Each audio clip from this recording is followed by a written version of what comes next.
خطى جمال الوجود بذكر الإله وتصفو الحياة بنور هدى جمال الوجود بذكر الإله وتصفو الحياة بنور هدى وتطرب نفس له طاعة ويبلغ سعد إلى منتهى.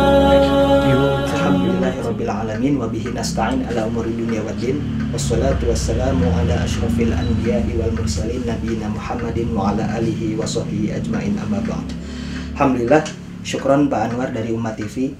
Ya, jadi Blueprint Sirah Nabawiyah ini adalah semacam program sirah terapan. Karena kenapa kami menyebutnya sirah terapan? Karena berangkat dari kekhawatiran nih, Pak. Jadi ternyata berdasarkan pengalaman yang ada ya, komunitas-komunitas lembaga-lembaga sirah nabawiyah itu ternyata banyak terjebak di dalam satu ya wacana dan teoritis, dan juga berdasarkan analisa saja gitu. Ya kemudian nanti menelurkan ibrohnya. Ya memang bisa dikatakan ya hal seperti itu perlu memang. Tetapi di sini jangan sampai terlupakan bahwasannya sirah nabawiyah itu adalah terapan. Ya, dari sini konsepnya seperti ini. Al-Qur'an, ya, kitab suci kita bersama nih, Al-Qur'anul Karim dan hadis, ya, itu kan berupa teks itu. Teks-teks yang kita anggap kalau hadis-hadis sahih juga teks-teks yang wahyu itu kan. Nah, bagaimana mempraktekkan itu semua? Maka dari sini kata kuncinya adalah terapan. Jadi sirah nabawiyah terapan ini adalah bagaimana mendidik, pendidikan karakter itu ya, mendidik anak-anak dalam dia melatih kebiasaan ya, dengan kebiasaan sehari-hari, dengan latihan sehari-hari, bagaimana itu mendidik mereka, mendidik anak-anak, mendidik santri, mendidik anak-anak terutama yang usianya 3 sampai 18 tahun. Kami mencanangkan usianya 3 sampai 18 tahun karena itu adalah usia yang sangat krusial. Nah, itu dididik secara karakter, tetapi pendidikan karakter yang memang banyak digaungkan oleh kalangan aktivis kaum muslimin dan juga oleh kalangan umum, itu kan pendidikan karakter belum selesai. Pendidikan karakter pengen karakternya seperti siapa? Seperti siapa? Ya, berarti pendidikan karakter yang berdasarkan Islam, ya mestinya meneladani generasi terbaik, yang mana Allah berfirman kuntum khairu ummat ukhrijat linnas, berarti generasi Rasulullah dan para sahabat radhiyallahu anhum. Jadi karakter kita kembalikan dulu kepada para sahabat, yang dimana itu karakternya adalah menjadi teladan buat kita semua, menjadi role model paling ideal bagi kita semua. Mungkin begitu. Parenting sirah terapan itu tentunya pasti akan melibatkan yang namanya orang tua dan guru. Semua parenting ya sebenarnya idealnya pasti akan melibatkan yang namanya orang tua dan guru.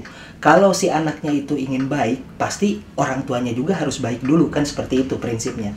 Nah, disitulah apa perbedaannya. Di sini orang tua diedukasi dan guru-guru diedukasi, baik itu guru-guru di sekolah atau guru-guru di pesantren, diedukasi agar bagaimana mereka memahami karakter-karakter sahabat Rasulullah Shallallahu Alaihi Wasallam.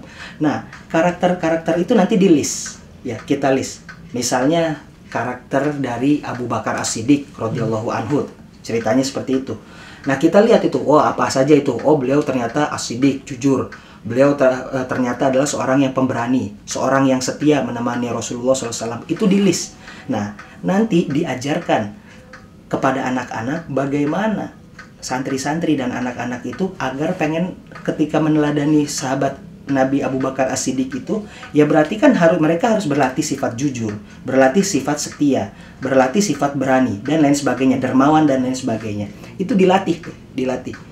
Tetapi memang karakternya memang harus ada gitu, Pak. Karakternya harus ada. Kayak gini ya. Kita bilang kalau saya mau secara terbuka kita bilang kamu jadi anak jujur, kamu jadi anak yang baik, kamu jadi anak yang berani. Tapi kan harus ada role model karakternya. Itu kenapa ya sosok Spider-Man, sosok Naruto ya, Ya, karakter-karakter yang ada di kartun itu cepat laris di kalangan anak-anak. Kenapa? Karena jawabannya memang namanya anak-anak itu butuh figur model gitu, figur karakter. Nah, ini kita luruskan gitu. Kalau memang yang kita katakan yang seperti itu adalah menyimpang, karakter-karakter kartun itu menyimpang.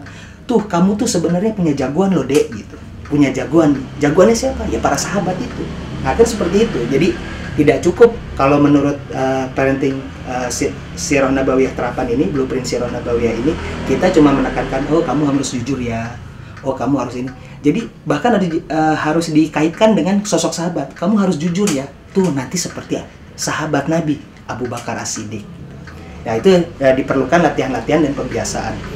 Mungkin seperti itu gambarannya. Jadi agar karakter yang ada di benak anak-anak, di bayangan anak-anak, dalam alam pikirannya mereka, itu dialihkan kepada para sahabat Rasulullah SAW.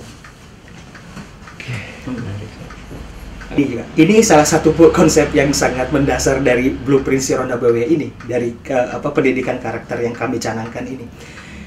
Allah Ta'ala berfirman dalam Quran Surat An-Nisa ayat 6, وَبَتَلُوا الْيَتَامَى حَتَّى إِذَا بَلَغُوا النِّكَاحَ فَإِنْ آنَسْتُم مِّنْهُمْ رُشْدًا. Betul bahwasannya ayat tersebut ya, menyatakan berkisah tentang anak yatim yang apabila nanti mereka telah rusdan, mereka harus dikembalikan hartanya kepada wali yatim itu. Tapi ingat, di sini yang dimaksud Al-Quran ini anak yatim bukan sekedar anak yatim saja, tapi seluruh anak kaum muslimin. Kan kadang-kadang di Quran juga ada, ya ayuhan nabiyyu jahidil kufar, wahai nabi berjihadlah melawan orang-orang kafir wal munafiqin, dan orang-orang munafik. Apakah yang berjihadnya hanya nabi? Kan begitu ya Pak ya. Lalu yang kedua, misalnya wahai istri-istri nabi berhijablah. Apakah yang wajib berhijab adalah hanya istri-istri nabi? Kan seperti itu. Nah ini berarti Allah menyebutkan khusus anak yatim, tetapi maknanya berlaku umum, berlaku untuk seluruh anak-anak atau kaum muslimin. Tapi di sini ada yang namanya konsep rusdan. Rusdan ini menurut penafsiran dari para tabi'in, misalnya Hasan Al-Basri dan juga Imam Syafi'i dan juga Imam Ahmad bin Hambal, ya, para salafus soleh, imam-imam terdahulu, punya dua komponen rusdan ini. Pertama adalah dia faqih terhadap agama, dia paham terhadap agama. Jadi anak-anak itu memang harus dipahamkan terhadap agama. Hukum sholat tahu, rukun sholat tahu. Ya dengan dasar-dasarnya, bukan berarti dia faqih terhadap agama itu harus menjadi ulama besar, bukan. Tapi pokok-pokok agama itu mereka harus tahu. Lalu yang kedua, yang ini yang tidak kalah penting, ini Pak, masalah duniawi, yaitu dia pandai mengelola harta. Nah, rusdan berbeda dengan akil balik. Kalau dulu ketika anak-anak sudah akil balik, mereka akan dengan otomatis dengan akan rusdan dengan sendirinya. Kenapa? Karena pendidikannya itu mereka ada di kalangan Rasulullah dan para sahabat itu. Ya, didikannya didikan nubuah. Tetapi tugas kita hari ini kadang-kadang kita malah fokus dengan anak-anak, malah akil baliknya saja gitu. Kalau akil balik kan gini Pak, akil balik itu mau nggak mau anak pasti akan mengalami akil balik. Yang laki-laki jakunnya tumbuh, bulu-bulu mulai timbul, yang perempuan mulai datang bulan dan lain sebagainya.